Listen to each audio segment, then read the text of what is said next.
Kenapa Romusha? Kenapa Jawa? 1. Antara jijik, sedih sekaligus amarah yang amat sangat, namun tertahan, tidak bisa ditumpahkan. Kira-kira begitulah perasaan kalau kita akhirnya mengerti bagaimana penderitaan bekerja sebagai Romusha. Bagaimana tidak? Awalnya mereka diminta untuk bekerja, seperti pekerja proyek yang bekerja kepada pemborong.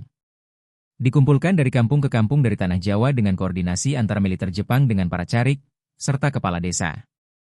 Mereka diiming-imingi pekerjaan bagus di luar pulau. Bekerja dengan pemerintah kerajaan Jepang yang mengaku datang sebagai saudara tua untuk membantu membebaskan kita dari cengkraman penjajah. Siapa yang tidak mau? Zaman itu memang pekerjaan susah, kalaupun ada, bertani, hasilnya bernilai rendah dan murah.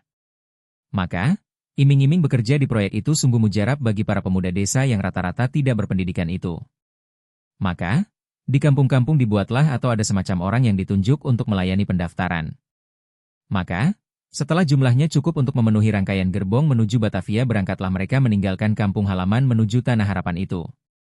Keberangkatan mereka diiringi isak tangis, tentu saja, namun mereka juga dielu-elukan karena kelak diharapkan akan pulang membawa perubahan, merubah nasib membawa setumpuk uang.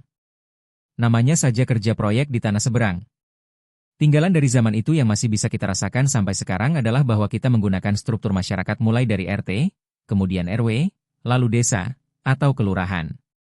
Sistem tersebut sebenarnya mengadopsi model Jepang, di mana sekitar 20 rumah diminta untuk mengorganisasi diri dalam satu kelompok yang disebut dengan Tonarigumi. Ada pimpinan yang ditunjuk oleh anggota untuk menjadi pimpinan Tonarigumi tersebut. Di atasnya, ada Aza, mungkin semacam RW sekarang. Aza-aza ini nantinya akan membentukku, bila berada di kawasan pedesaan. Maka, yang memimpinku, desa, disebut dengan Kucho. Pak Kades. Mereka itulah yang diperintahkan oleh militer Jepang untuk mengorganisir para pemuda. Sebenarnya ada juga perempuan, untuk bekerja di proyek-proyek Jepang pada masa pendudukan itu. Jika laki-laki disuruh bekerja di proyek, maka kaum perempuan biasanya diperuntukkan untuk menjadi tukang cuci, juru masak, atau pembantu di markas-markas atau di kediaman para pemimpin militer Jepang. Namun, ada juga sebenarnya perempuan itu yang dibohongi, diiming-imingi kerja di restoran, tempat hiburan dan sejenisnya sebagai pelayan, namun kenyataannya kelak mereka dijadikan ianfu, atau wanita penghibur. Kenapa banyak sekali pemuda-pemuda itu mau saja diajak Jepang? Pertama karena memang pekerjaan sulit didapat, ekonomi susah. Propaganda Jepang yang membangkitkan rasa nasionalisme ikut membakar semangat para pemuda itu untuk menyukseskan cita-cita kemerdekaan karena akan bekerja membantu saudara tua yang sedang berjuang untuk membebaskan kita dari kolonialisme.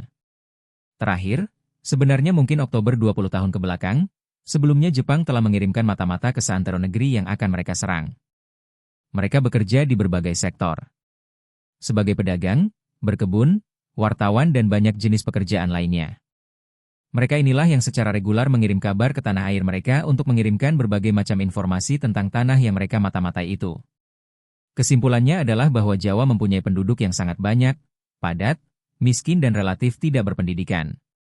Jadi artinya sumber daya manusianya yang kelak akan habis dieksploitasi habis-habisan oleh Jepang atas alasan-alasan di atas. Maka, jadilah mereka Romusha.